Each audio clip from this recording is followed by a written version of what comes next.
Importante, né, Fernanda Manhota, essa fala, porque a gente tem que pensar no contexto do que está acontecendo com a oposição e com os manifestantes na Venezuela. Já são mais de 1.000 presos, mais de 1.000 opositores presos, manifestantes presos na Venezuela, e já tem pedido, o presidente do parlamento já pediu a prisão de Maria Corina Machado e do próprio Edmundo Gonzalez, candidato que ficou em segundo lugar pelo resultado oficial. Então, ela dizer que vai...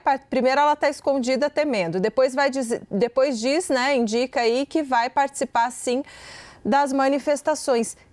Algo muito ruim pode acontecer amanhã, Fernanda Manhota?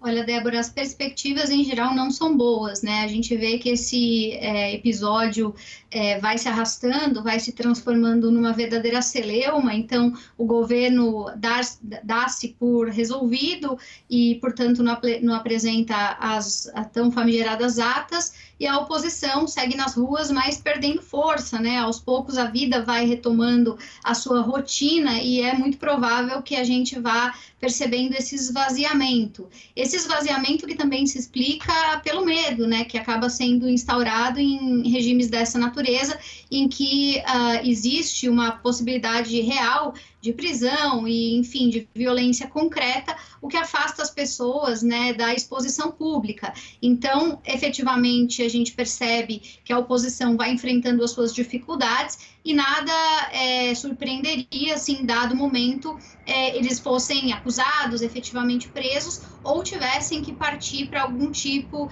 de modalidade de proteção das várias que existem, como asilo político ou busca de exílio em algum tipo de instância internacional.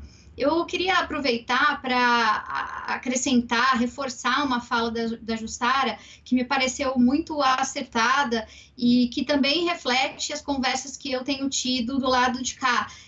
Eu tive, por exemplo, conversas com fontes que estavam presentes durante as negociações, né, da OEA, que culminaram na votação que a gente acompanhou nos últimos dias, e a delegação brasileira deixou muito claro nesse sentido que o principal objetivo ao se abster era não só, como a gente já tem enfatizado, manter o diálogo aberto, mas porque havia um incômodo que veio de alguns países que tinham uma linha muito dura e inegociável sobre o texto, né, dessa resolução, sobretudo Argentina e Peru. É como se eles tivessem tentado impor, sob a ótica de alguns que participaram da negociação, um texto que eles não permitiam negociar. E a gente sabe que diplomacia é sobre o uso das palavras. E o ponto que causou a divergência para que o Brasil não votasse a favor, para que o Brasil de fato ali optasse pela abstenção, foi justamente o que a Jussara comentou agora.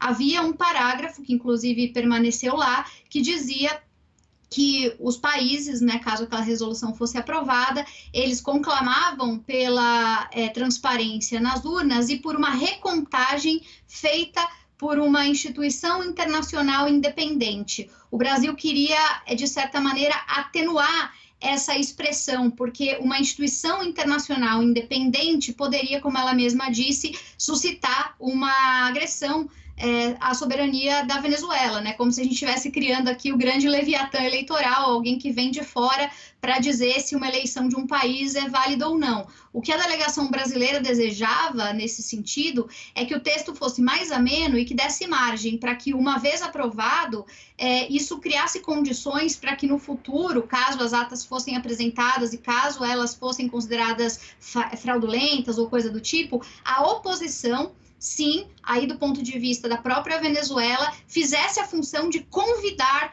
entes internacionais para propor essa recontagem. Então, não seria uma imposição internacional em relação à Venezuela, mas sim um convite, né, como é de praxe, da própria oposição venezuelana, partindo de dentro para fora, para que isso acontecesse. O Brasil tentou alterar esse texto, foi a única alteração que o Brasil teria solicitado, segundo as pessoas que eu conversei, e foi impossível fazê-lo, né? Os países que estavam propondo a resolução foram irredutíveis.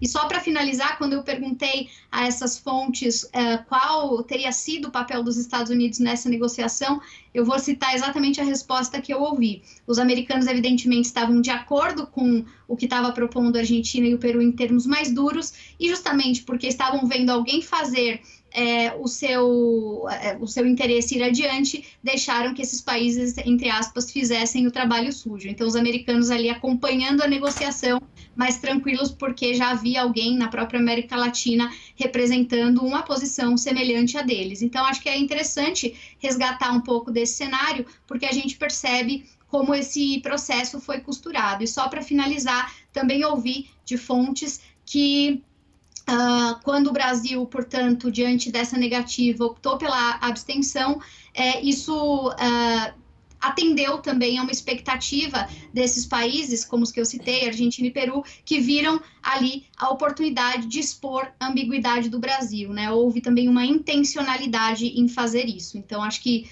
para quem está nos acompanhando, mergulhando um pouco aí nos bastidores, acho que é sempre interessante.